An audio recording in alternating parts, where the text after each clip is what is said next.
Salut, content de te retrouver. Donc aujourd'hui, on va parler de la fuite. Alors c'est vrai que les gens sérieux, en tout cas les instructeurs sérieux en self-défense, vont favoriser la fuite, privilégier la fuite. Et c'est ce qu'ils vont te conseiller. Alors la fuite, c'est bien. L'évitement, c'est encore mieux, ne pas te retrouver dans une situation à risque, mais des fois, c'est pas possible parce que tu t'es fait surprendre, il va falloir fuir. Sauf que tu vas voir que sur le papier, en théorie, tout est simple. Mais en situation réelle, c'est compliqué pour plusieurs raisons. La première, c'est que si tu as une condition physique moyenne ou si tu as un certain âge, il y a de fortes chances, si la personne, l'agresseur est jeune ou les agresseurs sont jeunes, que tu cours moins vite qu'eux. Sauf si tu es super entraîné. Mais si tu as 60-70 ans, si tu es agressé par des jeunes d'une vingtaine d'années, ça va être compliqué. Ensuite, autre chose, tu peux avoir une condition physique déplorable où tu peux être tétanisé et fuir va être un problème. Alors, il faut t'entraîner à fuir. Et oui, c'est ça le truc, c'est que fuir, c'est bien, en parler, c'est parfait, il faut t'entraîner. Alors, comment tu vas t'entraîner à fuir? Déjà, première chose, il va te falloir effectivement une condition physique de base correcte. Un minimum de cardio, être en capacité de courir vite sur au moins 400 mètres. Là, on ne parle pas de courir vite sur un marathon, mais au moins 400 mètres. Ça fait une minute de course environ si tu cours très vite. Il faut que tu puisses aussi sprinter. Sprinter sur 50-100 mètres. Mais ça ne sera pas suffisant. Ça, c'est la base. D'accord? Tu comprends pourquoi moi, je sprinte. J'invite tous mes élèves à sprinter, pour ceux qui peuvent, et avoir un minimum de conditions physiques. D'accord? Ça, c'est la première chose. Ensuite, ça ne suffira pas. Il faut que tu t'arrêtes à sprinter en virage, en zigzag. Il faut que tu puisses aussi sprinter en étant capable de faire 30 mètres à fond et faire un virage à 90 degrés et refaire 50 mètres de l'autre côté, et ainsi de suite. D'accord? Parce que tu ne vas pas courir forcément en ligne droite. Et ça s'apprend. Alors tu peux le faire avec des cônes, il y a plein de stratégies et ça fait partie de mes entraînements. Quand j'entraîne des personnes à la self-défense qui sont jeunes et qui ont envie vraiment d'aller dans le top du top de la self-défense, c'est la stratégie avant le combat. Puisque en self, je te rappelle, on fait tout pour éviter le contact physique. Ensuite, tu dois être capable aussi de courir dans un environnement où il y a du mobilier. Par exemple, tu es dans une grande salle, il y a des tables, des chaises, il va falloir esquiver, passer au-dessus, sauter par-dessus, et ainsi de suite.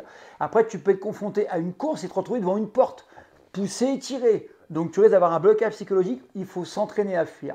Pareil, s'entraîner à fuir, c'est avoir détecté avant par où tu allais courir.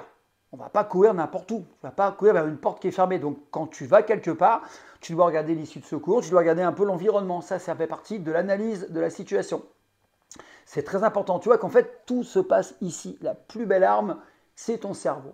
Après, tu dois être capable aussi de sauter, de grimper, sauter par-dessus un mur, de grimper. Tu dois être capable d'avoir une activité physique globale travaillée pour que tu puisses réagir en cas d'agression.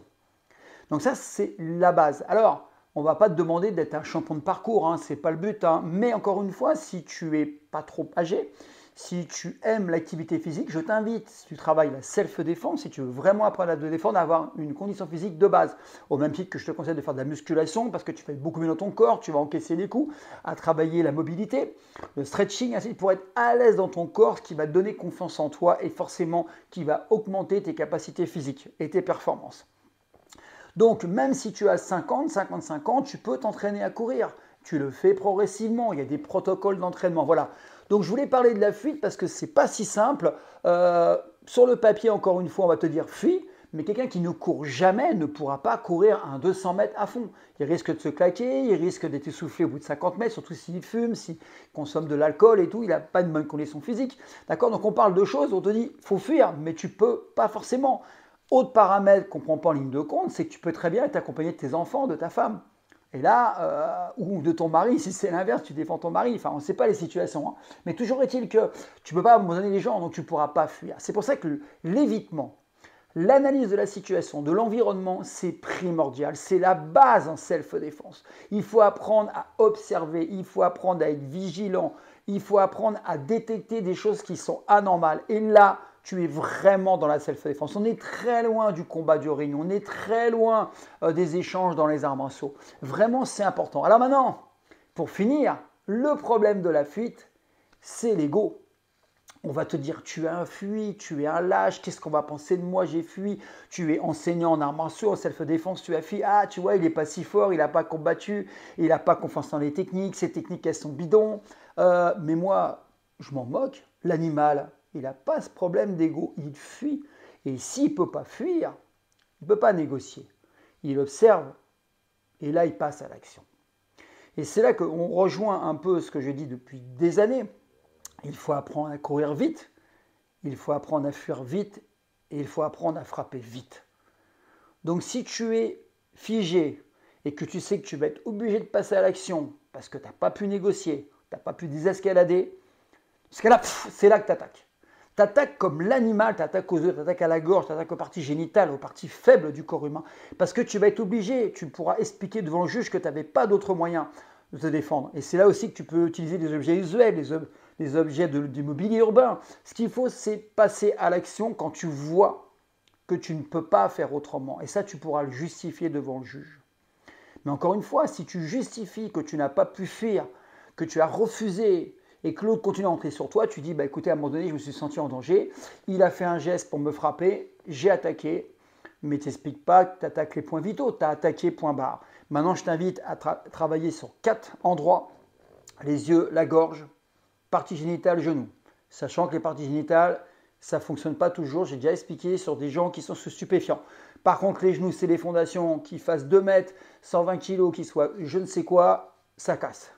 La gorge, c'est respiratoire, les yeux, une fois qu'on est touché aux yeux, il n'y a plus de combat. Voilà, tu sais tout, donc vraiment travaille sur la vigilance, l'observation, entraîne-toi à fuir et si tu ne peux pas faire autrement, tu auras un petit bagage technique, en tout cas c'est ce que je propose dans mes formations, pour que tu puisses en sortir. Pourquoi je te parle de ça? C'est que, tu sais, j'ai sorti une formation en ligne sur la gestion de conflits, formation en ligne avec des vidéos, avec des QCM, avec des échanges que je corrige moi-même. Et en fait, ce qui est étonnant, c'est que j'ai beaucoup d'enseignants en arts martiaux, sport de combat, pieds-poings et autres, judo, grappling, enfin il y a plein de gens d'arts martiaux, sport de combat, il y en a aussi qui n'ont pas pratiqué et qui veulent avoir ces fondamentaux parce qu'ils me disent, nous, on sait combattre.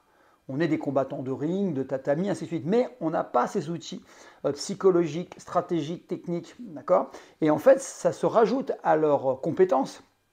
Et ils m'ont dit, c'est intéressant, parce que maintenant, on a toute forme d'outils qui va nous permettre d'avoir une méthode. Et le but, c'est, même si tu ne veux pas enseigner, c'est avoir ces outils. D'ailleurs, je te mettrai les liens de la formation juste en dessous. Cette formation, elle n'a pas pour prétention de faire de toi un expert en arts martiaux, de faire un expert en combat, de faire de toi un champion, mais de faire quelqu'un qui a des outils, qui a travaillé son conscient pour justement faire face à une situation où il va tout faire pour ne pas combattre.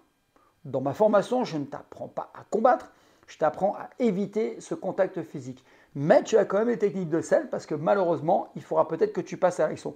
Et dans ces cas-là, ce sera des frappes décisives sur des points sensibles et faciles à mettre en place parce qu'avec le stress, on sait que tous les mouvements complexes, d'accord, très complexes techniquement, ne passeront pas. Il faut du basique, il faut faire appel à des gestes qu'on appelle de motricité lourde pour être performant. Voilà, j'espère que ça t'a plu, j'espère que je t'ai aidé. Donc entraîne-toi mon ami, laisse rien au hasard si vraiment tu veux travailler une self-défense optimale.